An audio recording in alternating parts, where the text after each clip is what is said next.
आज के एपिसोड में केवल मुंह दिखाई खेलेंगे ये लोग। एपिसोड का एंड वही होगा और नीचे लिखा हुआ होगा साफ साफ शब्दों में कि हम शनिवार को आपको ये दिखाएंगे। मतलब ये सोच लो, शनि रविवार से पहले ये चीजें दिखने को नहीं मिलने वाली है। जहाँ काशवी एक प्रोग्राम में आती है दादी के साथ, वहां अर्जुन और मीरा भी आते हैं, जहाँ पे वो काशवी बोलती है तुम तो खुश रहो, क्योंकि अर्जुन मन में बोलता है कि मैं तुम्हें सच्चाई के बारे में नहीं बताऊंगा, मैंने मीरा से शादी क्यों की, किस लिए की, और ये राज राज ही रहेगा। और फिर काशी भी मन में बोलते है कि मेरे बच्चे के बारे में भी मैं तुम्हें कभी नहीं बताऊंगी, ये भी राज का राज ही रहेगा। जब दादी आके बोलती तुम इतनी टेंशन मत लो, चलो तुम्हारे बच्चे के लिए ठीक नहीं है ये बात। फिर क्या अर्जुन पूछता है कि क्या ये मेरा बच्चा है? बोला तुम्हें क्या, तुम तो अपनी बीवी के साथ, नई बीवी के साथ खुश हो ना, तो तुम्हें कोई हक नहीं है जानने का। बोला मेरा पूरा का पूरा हक है इस बच्चे के बारे में जानने का। तो पीछे से किसी की आवाज आती है, बोलता है ये मेरा बच्चा है। और जिस हिसाब की उसकी टोन थी और आवाज थी वो नागेश्वरी लग रहा था। आई एम डैम श्योर वो नागेश्वर है। तो खैर छोड़ो, अब नागेश्वर वो एक गुंडा विलन काशवी का क्यों पति बन के आया, किस कारण से वो ऐसा बोल रहा है, आई डोंट नो बेबी, या कोई new entry, I don't know. कुछ लोग कमेंट में बोल रहे थे प्रद्युमन होगा। अबे प्रद्युमन मर चुका है भाई, मोहन भी मर चुका है। हाँ सीरियल है साला, जिंदे कभी भी हो सकते हैं लोग। खैर छोड़ो, फिर आते हैं मुद्दे पे। मीरा सोच रही थी कि मुंह दिखाई मैं क्या करूंगी, मेरे को कुछ समझ में नहीं आ रहा था। मैं करुण की रोने की आवाज आई, क्योंकि करुण को पेट में हो रहा था दर्द, वो भी बहुत ज्यादा। करुण हॉस्पिटल चलने के लिए रेडी नहीं था, मीरा ने गोदी में उठाया और निकल गई। फिर सारी पंचायतों को नेता देकर आई नित्या और पहुंची चाची के पास, जहां बोला बड़े बदतमीज हो तुम तो यहाँ पे आ गई। बोला मेरे बेटे ने लाइफ में पहली बार सही डिसीजन लिया था, इसके लिए मुंह मीठा कराने आई हूँ, और शाम को मैंने मुंह दिखाई की रस्म रखी, तो आपको आना है कैसे भी करके। तो उन्होंने साफ साफ मना कर दिया, बोला निकल जाए यहाँ से वरना बहुत पिट जाएगी तू। नित्या तो चली गई वहां से। नित्या चली गई, सारी औरतें आ गई और नित्या भी उनके साथ बैठी। बोला बस बहू थोड़ी देर में आ ही रही है, बहू तो घर पे है ही नहीं। फिर आई चाची और ईशा यानी उसकी बहू। बोला आप लोग एक्सेप्ट नहीं किया था कि आप लोग आओगे, एक्सपेक्टेशन नहीं थी आपकी। बोला आना तो थे ना, वैसे है कहाँ तुम्हारी बहू? वैसे तो हम उससे मिल चुके हैं, सांप निकली हमारे घर पे ही रहती थी और डस लिया हमको ही, पर अब कोई दिक्कत नहीं है, क्योंकि अब तो लिटरली वो सांपों के घर में आके बसी है। मतलब हमें पता ही है कि इसका नेचर कैसा होगा। अब पहले पता नहीं था ना कि ये नागिन है, अब तो नागिनों के साथ रह रही है। ये घर ही तो ऐसा है पूरा का पूरा ढसने वाला। पर रोमिला भी तानाबाजी खतरनाक कर रही थी बैठ के। अब वो हॉस्पिटल पहुंची तो काशी पहले वहां पहुंची, बोला कि नागेश्वर के बारे में बताओ। बोला उससे किसी रिपोर्ट के लिए बाहर लेके गए, अभी बस थोड़ी देर में वो आते होंगे, उसकी रिपोर्ट बाकी, उसकी तबीयत खराब है, बस ये वार्ड में है, इमरजेंसी वार्ड में, आप मिल सकते हो थोड़ी देर के बाद।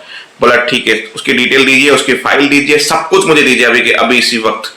अब वो कर उससे पहले मीरा पीछे से आई, देख लिया काशवी ने कि करुण को लेकर आई है, डॉक्टर को दिया, बोला उसको पेट में दर्द हो रहा है। फिर डॉक्टर अंदर लेके गया, फिर बोला करुण की माँ कौन है? फिर बोला दोनों माँ। बोला ये इसकी जन्म देने वाली माँ है और मैं परवरिश करने वाली हूँ, बताइए आप।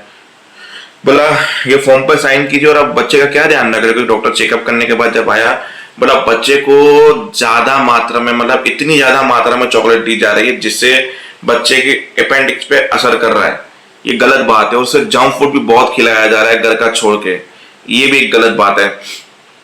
क्यों ऐसा हो रहा है? बोला उसकी दादी जो उससे बहुत प्यार करती है, वो जो मांगता है उसको डबल दे देती है खाने के लिए, कभी मना नहीं करती। तो बोला देखो ऐसे तो बच्चे के अपेंडिक्स खराब हो जाएंगे तो आपको आगे जाके बहुत दिक्कत होगी। अभी फिलहाल में इतनी दिक्कत नहीं है, पर जितनी दिक्कत बाद में होगी अगर ये चीजें आपने बंद नहीं की तो। फिर करुण थोड़ा बेहोशी के हालत में, दोनों माएँ मिलने गई अंदर, जहां वो माँ कर रहा था तो मीरा आसपास आई और मीरा ने बोला चिंता मत करो, मैं तुम्हारे पास हूं, तुम ठीक हो जाओगे। फिर काशी भगवान को बोल रही कि भगवान मेरे को तो मेरा प्यार नसीब नहीं हुआ, प्यार भी चला गया और आपने मुझसे से मेरा बेटा भी छीन लिया। मेरा बेटा जिसको मैंने जन्म दिया, जो मुझे सबसे फेवरेट मानता था, फेवरेट मासी माँ सब मानता था मुझे, और वो आज मीरा को माँ बोल रहा है। मतलब काशी थोड़ा इमोशनल हो गई। फिर नित्या के फोन के ऊपर फोन, क्योंकि वहां पे चाची ने नित्या के नाक में दम करके रखा। नित्या ने जब नौकर को बुलाया, जब बुला के लाओ तो अंदर नहीं थी। बोला रे नहीं बहू पहले दिन ही भाग गई। अरे नित्या नागिन नागिन फिर बोला नहीं किसी जगह से गई होगी ये वो, और उसकी फोन नहीं उठा रही थी, बार बार फोन बजा, काशी ने बोला उठा ले। बोला घर पे मुंह दिखाई के रस्म में मैं क्या बोलूं, मैं यहाँ पे हूँ, मैं घर को बता के नहीं आई हूँ। बोला जो भी है सिचुएशन को हैंडल करो या फोन पे जवाब दे दो। अब नित्या का फोन उठाया, बोला तुम्हें कुछ नहीं जानती कि तूने ये कुछ भी नाटक किया है, अगर तुम थोड़ी देर में यहाँ पे नहीं पहुंची तो मुझसे बुरा कोई ना, मेरी बात मुझे कुछ नहीं सुन रही तेरी बात, तुम आओ यहाँ पे बस। और फोन रख दिया, नित्या ने बात ही नहीं सुनी। अब वो वहां पे मामा कर रहा था तो काशी ने बोला मैं बाजू हाउस में जाके सिचुएशन संभालती हूँ, तुम इसे संभालो। अब वो मीरा बन के घूंघट में चली गई, वहां पहुंच गई। बोला मेरी बहू पार्लर गई थी, मेरी फोन पे बात हो गई, बस आ ही रही होगी।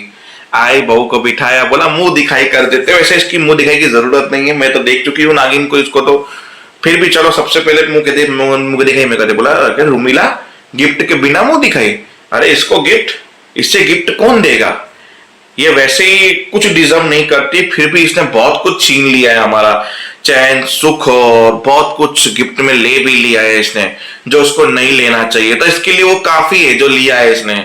मुझे नहीं लगता कि इसके बाद इसकी मुंह दिखाई में इसको कुछ देना भी चाहिए, ये इतनी गिरी हुई हो जाते तुम्हारी बहू। बोला नित्या मतलब उसको बोला संभाल के बांध कर रोमिला भाई। फिर बोला इतने में खांसी कर दी काशी ने। बोला मैं कैसे सिचुएशन को हैंडल करूं, क्योंकि यहाँ पे मैं फंस चुकी हूँ, इतनी सारी औरतें, ऊपर से चाची भी है, इनको पता चला। फिर खांसी, लोग पानी लेकर आए, पानी पिया। फिर एक औरत ने बोला कि अब मैं करूंगी मुंह दिखाई, क्योंकि मैं तो गिफ्ट भी लाई हूँ। अब काशी बोले अब तो मैं फंस गई, क्या करूं, मुझे कैसे भी करके इनको उलझा के रखना पड़ेगा। और वहीं पे एपिसोड भी खत्म हो गया। तो हो गई मुंह दिखाई, मिलते हैं नेक्स्ट एपिसोड में।